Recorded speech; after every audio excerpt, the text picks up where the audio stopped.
Hi friends, welcome to my channel. నేను మీ కేశ్వర్. మీకు ముందుగానే చెప్పినట్లు ఇక నుంచి tailoring classes for new learners కోసం ప్రతి మంగళవారం అలాగే ప్రతి శనివారం నాడు కొత్త వీడియో అప్లోడ్ చేయడం జరుగుతుంది. అవి మిస్ కాకుండా ఉండాలంటే మీ నోటిఫికేషన్స్ ఆన్ చేసి పెట్టుకోండి. అలాగే కొత్త వాళ్ళైతే కనుక సబ్స్క్రైబ్ చేయండి. పక్కన ఉన్న బెల్ ఐకాన్ కూడా క్లిక్ చేసి పెట్టుకోండి. అప్పుడే మీకు నోటిఫికేషన్స్ వస్తాయి. టైలరింగ్ గురించి అసలు ఏమి తెలియని వాళ్ళకి గురించి కూడా మా క్లాసెస్ అనేవి మీకు హెల్ప్ అవుతాయి. అలాగే అడ్వాన్స్డ్ టైలరింగ్ లెసన్స్ నేర్చుకోవాలి అనుకుంటే కనుక మీరు మా ప్రైవేట్ వీడియోస్ ద్వారా కానీ లేదా ఆన్లైన్ క్లాసెస్ ద్వారా కానీ నేర్చుకోవచ్చు.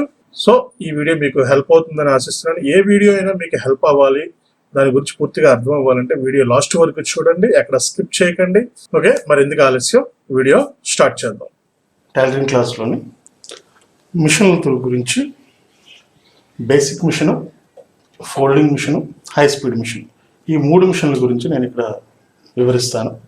వాటి విధి విధానాలు, ఎలా పనిచేస్తే, ఎలా ఆయిల్ చేసుకోవాలి, కుట్టేటప్పుడు ఏమైనా పోస్ కుట్టు దారం లూజ్ రావడం కానీ లేదా టైట్ అయిపోవడం కానీ, కుట్టు దగ్గరగా కూడుకుపోవడం కానీ, కుట్టు ఒక టాకా పడి ఇంకో టాకా పడకపోవడం కానీ, ఇటువంటివి వస్తే ఎలా సరి చేసుకోవాలి, ఒక బేసిక్ నాలెడ్జ్ అంతా ఇవ్వడానికి ప్రయత్నిస్తాను. అయితే బేసిక్ మిషన్ గురించి క్రితం వీడియోస్లోని చాలా వాటి దగ్గర చెప్పడం జరిగింది. సో మిషన్ పార్ట్స్లో డిఫరెన్స్ ఉంటుంది కానీ పనిచేసే తీరు అన్ని మిషన్లు ఒకలాగే ఉంటాయి. బేసిక్ మిషన్ అయినా, ఫోల్డింగ్ అయినా, హై స్పీడ్ అయినా. బేసిక్ మిషన్ అంటే చిన్న మిషను, దీన్ని ఫోల్డింగ్ అంటారు. బల్ల దీనికి ఎక్స్టెన్షన్ వస్తుంది. మనకి ఈ ఉన్న బల్ల కాస్త ఎక్స్టెన్షన్ పెరుగుతుంది ఇది. సో ఇది దీని దగ్గరికి వచ్చేసరికి బేసిక్లో లేనిది ఏంటి, దీంట్లో ఉన్నది ఏంటి, మీకు చిన్న వివరణ ఇస్తాను. బేసిక్ మిషన్లోని మనకి టాకా పెట్టుకోవాలి అనుకుంటే కనుక రఫ్ చేసుకోవడానికి నేను ఇక్కడ చేయిబెట్టిన ప్లేస్లోని దానికి నెంబరింగ్ ఉంటుంది. నెంబరింగ్ని పైనుంచి కిందకి దించుకుంటే కుట్టు చిన్నది పడుతుంటుంది. పూర్తిగా కిందకి దించేస్తే రివర్స్ కుడుతుంది. మళ్ళీ మనకి పైకి కావాలనుకున్నప్పుడు దీనికి పైకి కిందకి ఆడించుకుంటే టాకా పడుతుంది.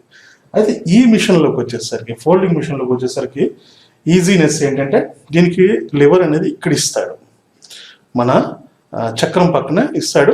కిందకి ప్రెస్ చేసి వదిలేస్తే మళ్ళీ ఆటోమేటిక్గా వెళ్ళిపోతుంది, స్ప్రింగ్ యాక్షన్ ఉంటుంది. అదే బేసిక్ మిషన్ అయితే మన చేత్తో మాన్యువల్గా దాన్ని ఆపరేట్ చేయాలి. దీన్ని అలా కాదు, ఒక్కసారి కిందకి ప్రెస్ చేసి మళ్ళీ వదిలేస్తే అదే పైకి వెళ్ళిపోతుంది. ఒక్కసారి కిందకి ప్రెస్ చేయడం, వదిలేయడం, అంతే. ఆటోమేటిక్గా టాకా పడుతుంది, మళ్ళీ యథాస్థానంలోకి వచ్చేస్తుంది, రివర్స్ అవుతుంది, మళ్ళీ ముందుకు వచ్చేస్తుంది. ఇంకొక అడ్వాన్స్డ్ ఏంటంటే మన బేసిక్ మిషన్లో షటిల్ అనేది, షటిల్ కింద ఉంటుంది కదా, మనం బాబుని పెడతాము. ఈ షటిల్ అనేది 1 సైడ్ రోల్ అవుతుంది, ఇలా 1 సైడ్ రోల్ అవుతుంటుంది, హాఫ్ రోలే అవుతుంది. అయితే ఫోల్డింగ్లోకి వచ్చేసరికి మీకు ఫుల్ రోల్ అవుతుంటుంది, కంటిన్యూ రౌండింగ్ ఫుల్ రోల్ అవుతుంది. అలాగ హాఫ్ రౌండ్ తిరగడం వల్ల ఒక్కొక్కసారి దారాలు దానికి చిక్కుపడే అవకాశం ఉంటుంది. షటిల్లోకి దారాలు ఇరుక్కుపోయే అవకాశం ఉంటుంది బేసిక్ మిషన్లో. దీంట్లో దారం అయితే ఎట్టి పరిస్థితుల్లో షటిల్లో చిక్కుపడదు. అయితే మిషన్ టైట్ అయింది అనుకోండి, బేసిక్ మిషన్ కానీ టైట్ అయితే షటిల్లో దారం వెళ్ళిందేమో చూసుకోవాలి కిందన ఈ షటిల్లోని. అలాగే ఈ వీల్ దగ్గరికి ఏమైనా దారం వెళ్ళిపోయిందేమో చెక్ చేసుకోవాలి. అండ్ మనకి ఈ చూసారండి, ఈ లివర్ కనిపిస్తుంది మనకి, ఈ లివర్లోకి కూడా ఒక్కొక్కసారి దారం వెళ్ళిపోతుంది. ఎక్కువగా ఫోల్డింగ్లోకి వెళ్తుంది, బేసిక్లో తక్కువ వెళ్తుంది. ఎందుకంటే దానికి ఇక్కడ వస్తుంది, బేసిక్ మిషన్కి ఈ లివర్ అనేది ఈ స్పాట్లో వస్తుంది, ఎదర భాగంలో వస్తుంది. ఫోల్డింగ్ ఇక్కడ వస్తుంది, మనకు ఆపోజిట్లో వస్తుంది. కాబట్టి ఈ దారం ఇక్కడ కట్ అయిపోయి ఈ రంధ్రంలోకి వెళ్ళిపోతుంది. ఇక్కడ చిన్న గ్యాప్ ఉంటుంది, ఆ గ్యాప్లోకి వెళ్ళిపోతే ఒక్కొక్కసారి దారం చిక్కుపడిపోతే అప్పుడు మీకు మిషన్ అనేది టైట్ అవుతుంది. దీంట్లో ఒకటి షటిల్లో మీకు ఇప్పుడు షటిల్ ఎత్తి చూపిస్తాను. షటిల్లోకి వెళ్ళదు, కానీ షటిల్ పక్కన ఇది మనకి కనిపించే ఈ భాగం షటిల్ అంటాము. అయితే ఈ షటిల్ లోపలికి దారం వెళ్ళదు, కానీ షటిల్కి పక్కన చూడండి ఇక్కడ గ్యాప్ ఉంటుంది.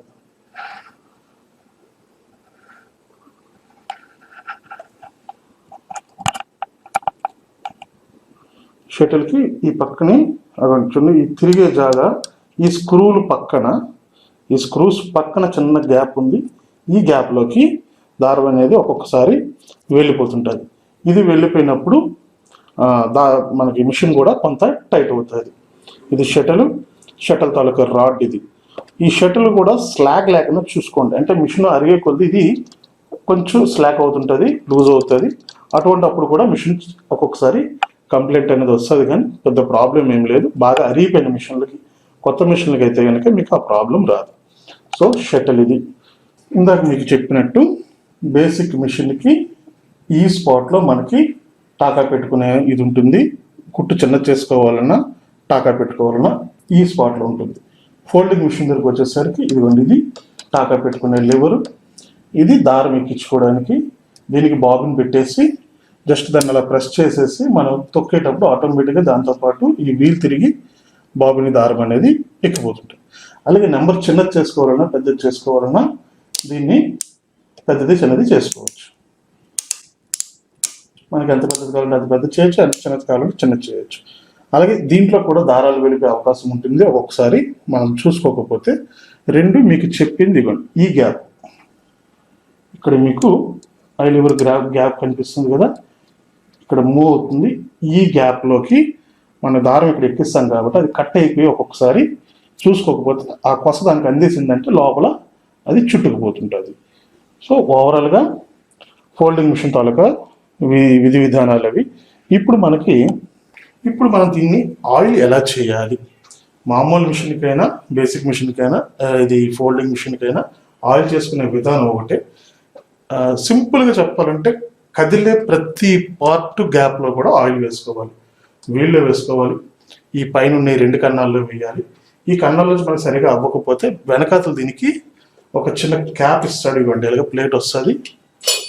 ఈ ప్లేట్ ఓపెన్ చేస్తే లోపల మనకి ఈ చక్రానికి అలాగే ఈ సూది రాడ్కి అనుసంధానంగా ఒక లింక్ ఉంటుంది. ఇక్కడ ఆ లింక్లో ఒక్కొక్క చుక్క ఆయిల్ వేస్తే సరిపోద్ది. ప్రతిరోజు చేయవసరం లేదు, ఒక వారానికి ఒకసారి అది ఓపెన్ చేసి చేసుకోండి. అలాగే ప్రతి హోల్లోనే వేయచ్చు. హోల్లో మనకు అవ్వకపోతే కనుక మిషన్ ఇలా ముందుకు జరిపితే ఈ గ్యాప్లోంచి దాని తాలూకు బోల్ట్ అనేది కనిపిస్తుంది. ఇక్కడ ఆ బోల్ట్లో ఆయిల్ చేయండి, దీంట్లో ఆయిల్ చేయండి. ఇక్కడ ఒక చిన్న క్యాప్ ఉంటుంది, ఈ క్యాప్లో ఆయిల్ చేయండి. అలాగే షటిల్లో ఆయిల్ చేసుకోండి. 2 రోజులకు ఒకసారి 3 రోజులకు ఒకసారి ఆయిల్ చేసుకుంటే మిషన్ అనేది బాగా ఉంటుంది. ఇకపోతే టాకా విడుస్తుంటుంది. అంటే ఒక కుట్టు బాగా పడుతుంది, ఇంకొక కుట్టు టాకా విడిచిపెట్టేసి మళ్ళీ ముందుకు వెళ్ళిపోతుంది. అటువంటిప్పుడు ఏం చేయాలి అంటే సూదిని కరెక్ట్ పొజిషన్లో మనం బిగించామా లేదా. దీనికి రౌండ్ సూది పనికి వస్తుంది, పలక సూది పనికిరాదు. పలక సూది అనేది కేవలం బేసిక్ మిషన్కే, రౌండ్ సూది దీనికి హై స్పీడ్ మిషన్కి. రెండింటికి సూదుల తాలూకా ఇది ఒకటే. మ్యాక్సిమము ఒరిజినల్ సూదులు తీసుకోండి, ఆర్గన్ అయితే బాగుంటుంది. ఆర్గన్లో కన్నా ఇంకా మంచివి కూడా ఉన్నాయి. సో ఆర్గన్ అయితే నాకు తెలిసినంత వరకు మా లొకాలిటీలో ఆర్గన్ అనేది మంచిగా దొరుకుతుంది. సో ఆర్గన్ అనేది ఒక కంపెనీ. సో ఆ మిషన్ అవైతే మీకు సూది బేగి బెండ్ అవ్వదు, అలాగే విరగదు, పాయింట్ బేగి పోదు. సో ఆ సూదులు తెచ్చుకోండి. సూది బిగించేటప్పుడు కూడా సూదికి మీకు 2 భాగాలు ఉంటాయి. ముందు వైపు మనకి రంధ్రం కనిపిస్తుంది, రంధ్రానికి వెనకాతల ఒక పక్క చిన్న గాడి ఉంటుంది మిషన్ సూదికి. ఆ గాడి ఎందుకు ఉంటుందంటే ఈ షట్టల్ మనకి ఇలా రోల్ అవుతుంటుంది కదా, ఆ రోల్ అయ్యేటప్పుడు దానికి ఒక చిన్న పాయింట్ ఉంటుంది. ఆ పాయింట్ ఈ సూదికి ఉండే ఈ గాడి ఏదైతే చిన్న ఖాళీ ఉందో ఆ ఖాళీలోంచి అది టచ్ అవుతూ ఆ దారాన్ని తీసుకెళ్తుంటుంది. సో అందుకు ఈ గాడి అనేది బ్యాక్ సైడ్కి ఉండాలి, రంధ్రం కనిపించేది ముందుకు ఉండాలి. ఈ రంధ్రానికి దాన్ని ఎలా పోలుస్తామంటే సూది రంధ్రానికి పైకి తిన్నగా ఒక గీత ఉంటుంది సూది మీద రంధ్రంతో పాటు ఒక స్ట్రైట్ లైన్ కనిపిస్తుంది. ఆ లైన్ ఉన్నది అవుట్ సైడ్ రావాలి. లైన్ లేకుండా చిన్న గాడి ఉండేది మీకు లోపల వైపు వెళ్ళాలి, ఇన్సైడ్లోకి వెళ్ళాలి. సూది బిగించుకునే విధానం అది. ఎప్పుడైనా సరే మీకు టాకా పడుతుంది, ఒకటి విడుస్తుంది, ఒకటి పడుతుంది అన్నప్పుడు సూది రంధ్రం కరెక్ట్గా ఉందా లేదా, కరెక్ట్గా ఈ పొజిషన్ నుంచి స్ట్రైట్గా మనకి ఆ దారం వెళ్తుంది లేనిది, ఆ రంధ్రం కరెక్ట్గా ఉందో లేదో చూడండి. రంధ్రం లేకపోతే కొంచెం అటు ఇటు తిప్పి మళ్ళీ బిగించండి, సెట్ అయిపోవచ్చు. అప్పటికి సెట్ అవ్వకపోతే అదే పొజిషన్లోని సూదిని ఒక్క పాయింట్ కిందికి దించండి. కిందికి తీస్తే అది మీకు సెట్ అయిపోతుంది. 2 ఇకపోతే బుట్టా బాబిన్, అంటే బాబిన్ కేసు. ఈ బాబిన్ కేసులోంచి ఎప్పుడు కూడా మీకు దారం ఫ్రీగా రావాలి. ఇలా పట్టుకుంటే దారం ఫ్రీగా మూవ్ అవుతుండాలి. టైట్నెస్ ఉండకూడదు. ఇది ఎంత ఫ్రీనెస్ ఉందో దీన్ని కూడా అంతే ఫ్రీనెస్ పెట్టుకుంటే మీకు పైకి లూజ్ కొట్టడం కానీ కిందకి లూజ్ కొట్టడం కానీ రాదు. సో ఒకసారి దీని మీద మీకు స్టిచ్ చేసి చూపిస్తాను. ఒకవేళ టైట్ అయితే ఎలా లూజ్ చేసుకోవాలి, లూజ్ అయిపోతే ఎలా టైట్ చేయాలి చూద్దాం. సో మనకి ఈ బాబిన్ కేసులో దారం ఫ్రీగా ఉండాలి. ఇది ఎంత ఫ్రీగా ఉంటే ఈ పై దారాన్ని కూడా అంతే ఫ్రీగా పెట్టుకోవాలి. సో ఇది కుట్టేటప్పుడు ఎలా సరి చేసుకోవాలి అది మీకు ఇప్పుడు కుట్టు చూపిస్తాను. అట్ సేమ్ టైం మనకి దారం ఇందులో ఇరుక్కుపోద్దని చెప్పాను, చక్రంలో ఇరుక్కుంటుందని చెప్పాను, అలాగే షర్ట్లో ఇరుక్కుంటుందని చెప్పాను. వీటిని ఇరుక్కున్నప్పుడు తొందరపడి ఏ పార్ట్ని ఓపెన్ చేసేకండి. ఎక్కడ ఇరుక్కుందో జాగ్రత్తగా చూసి దాని చివరి కొసన్న కనిపిస్తుంది. ఆ కొస పట్టుకొని మనం జనరల్గా ముందుకు తిప్పుతాం కాబట్టి రివర్స్లో మెల్లిగా తిప్పుతో దారాన్ని లాగితే ఎంతవరకు చుట్టుకున్నా సరే అది బయటకు వచ్చేస్తుంది. అలాగే మనం ఈ బాబిన్ కేసు పెట్టేటప్పుడు ఈ బాబిన్ కేసుకి పైన ఒక రంధ్రం ఉంటుంది. ఈ రంధ్రం అనేది పైకి వచ్చేటట్లు పెట్టుకొని ఇది పెట్టిన తర్వాత లాక్ అయినప్పుడు సౌండ్ వస్తుంది టక్ అని. ఆ సౌండ్ వచ్చింది ఇలా చూసుకోవాలి. ఆ సౌండ్ వస్తే అది లాక్ అయినట్టు. దారం ఎక్కించుకోండి. దారం ఎక్కించుకునేటప్పుడు ప్రతి హోల్కి దారం ఎక్కించాలి. ఇక్కడ 2 హోల్స్ ఉంటాయి, 2 హోల్స్కి దారం ఎక్కించండి. దీని తర్వాత ఈ చెక్కి, దీన్ని చెక్కి అంటాం. దీనివల్ల దారం టైట్ అవుతుంది. సో చెక్కికి ఎక్కించుకుంటాం. తర్వాత టేక్ ఆఫ్ లివర్,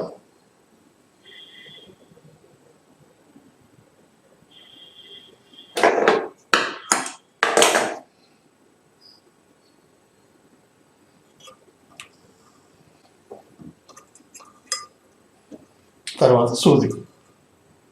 సో కింద దారం పైకి తీయాలంటే ఈ పై దారాన్ని పట్టుకొని లాగాలి. లాగితే ఆటోమేటిక్గా దారం పైకి వస్తుంది.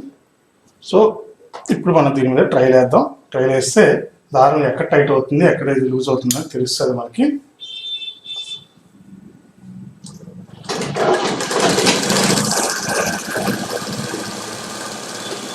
సో ఇలా స్టిచ్ చేసుకున్న తర్వాత ఇలా కిందకి చూడండి. కిందకి చూస్తే అందుకే 2 రకాల దారాలు ఎక్కించాను. ఒకటి కింద లైట్ పింక్ ఉంది, పైన మెరూన్ కలర్ ఉంది. ఇలా 2 రకాల దారాలు ఫస్ట్ మనం ఎక్కించుకొని చెక్ చేసుకుంటే ఈ పింక్ కలర్ కానీ పైకి వస్తుంది అనుకోండి, ఈ దారం టైట్ అయినట్టు. అలాగే ఈ మెరూన్ కలర్ కానీ కిందకు వస్తుంది అనుకోండి, అప్పుడు ఈ దారం లూజ్ అయినట్టు. లూజ్ అయినప్పుడు టైట్ చేయండి, టైట్ అయినప్పుడు దీన్ని లూజ్ చేయండి. జస్ట్ అంతమించి ఇంకేం చేయని అవసరం లేదు. అలాగే ఇక్కడ మీకు ఇంకొక టిప్ చెప్తాను. మనకి 1 సైడ్ పాదాలు యూజ్ అవుతాయి. పైపింగ్ గట్రా చేసుకునేటప్పుడు 1 సైడ్ పాదాలు యూజ్ అవుతాయి. 1 సైడ్ పాదాలు ఎక్కించుకున్నాక కరెక్ట్గా పైపింగ్ అనేది సరిగ్గా రాదు. ఒక్కొక్కసారి తాడు లూజ్ అవుతుంది. అటువంటిప్పుడు ఈ ప్లేట్ ఓపెన్ చేయండి. ప్లేట్ ఓపెన్ చేసిన తర్వాత ఈ నీళ్లు బార్ తాలు యొక్క రాడ్ ఇక్కడ మీకు రంధ్రం కనిపిస్తుంది కదా, ఈ రంధ్రంకి పైన ఒక చిన్న స్క్రూ ఉంటుంది. ఆ స్క్రూని ఓపెన్ చేసి ఈ రాడ్ని కొంచెం మీకు ఎటెడితే కావాలో అటువైపు తిప్పి మళ్ళీ దాన్ని బిగించేసేయండి. బిగించేసి మళ్ళీ మామూలు పాదం వేసుకునేటప్పుడు ఖచ్చితంగా మళ్ళీ విప్పి సెట్ చేసుకోవాలి. చేసుకోకపోతే మీకు పైపింగ్ అనేది సరిగా రాదు. లేదు అనుకుంటే కనుక సెట్ అయిపోతే సెట్ అయిపోద్ది. సెట్ అవ్వకపోతే ఆ ప్రయత్నం అయితే చేయండి. అంతేగాని కత్తిరితోటి పాదాన్ని కొట్టడం కానీ లేదా బలవంతంగా కటింగ్ ప్లేయర్తో తిప్పడం కానీ చేయకండి. ఇక్కడ పాదం తాలూకు సెట్ ఇరిగిపోతుంది. చేయాలి అనుకుంటే ఈ బోల్ట్ విప్పి మనం సెట్ చేసి మళ్ళీ పెట్టుకోవడం, ఆ విధంగా చేసుకోవచ్చు. సో ఇది ఇలా మనకి కిందకి లూజ్ వస్తుందా టైట్ వస్తుందా ఇలా చూసుకోవాలి. ఎందుకంటే దారానికి అడ్జస్ట్మెంట్ మారుతుంది కాబట్టి చూసుకోవాలి. అలాగే మిషన్ కొత్తగా ప్రాక్టీస్ చేసే వాళ్ళు స్టిచ్చెస్ లైన్గా వేయడానికి ట్రై చేయండి. అప్పుడు మీకు ఖర్చులు కలుపుతాను చూసారా, మనం బ్లౌజులు చేతులు కలిపేటప్పుడు సైడ్ కలిపేటప్పుడు ఖర్చు అనేది ఎక్కడ వంకలు రాకుండా ఉంటుంది. సో కుట్టు అనేది ఇలా లూజ్ లేకుండా ఉండాలి. చూడండి, నేను 2 దారాలు మార్చాను. ఇది పింక్ కలరు, ఇది మెరూన్ కలరు. ఎక్కడ లూజ్ లేకుండా అలా చూసుకోండి. అలాగే మీరు కుట్టు పెట్టేటప్పుడు ఈ సైడ్ పాదానికి బయటికి ఎంతైతే మార్జిన్ విడుస్తున్నారో అదే మార్జిన్ చివరి వరకు ఉండేటట్టు ప్రాక్టీస్ చేసుకోండి. అప్పుడు మీకు కుట్టు అనేది వంక లేకుండా నీట్గా వస్తుంది. ఇలా స్ట్రైట్ కుట్లు వేయండి. అండ్ సేమ్ టైము రౌండింగ్లు కూడా దీని మీద ప్రాక్టీస్ చేయండి. రౌండింగ్ కూడా ప్రాక్టీస్ చేయండి. అప్పుడు మీకు రౌండింగ్స్ తిప్పడం కూడా మీకు ఈజీగా అలవాటు అవుతుంది. ఒక రౌండింగ్ కుట్టు పెట్టి దాని పక్కనే మళ్ళీ వంక లేకుండా దాని పక్కనే అంటే మన రైలు పట్టాలలాగా రెండు సమాంతరంగా రావాలి. అలా ప్రాక్టీస్ చేయండి. అలా ప్రాక్టీస్ చేస్తే డిజైన్స్ కూడా బాగా వేసుకోవడం వస్తుంది. ఇదిగోండి ఇక్కడ చూడండి, సరే డిజైన్స్ కూడా మనకు బాగా వేసుకోవడం వస్తుంది. మిషన్ కుట్టు తిప్పడం వస్తుంది. సో ఓవరాల్గా మిషన్ తాలూకా అడ్జస్ట్మెంట్ అంతా ఇది.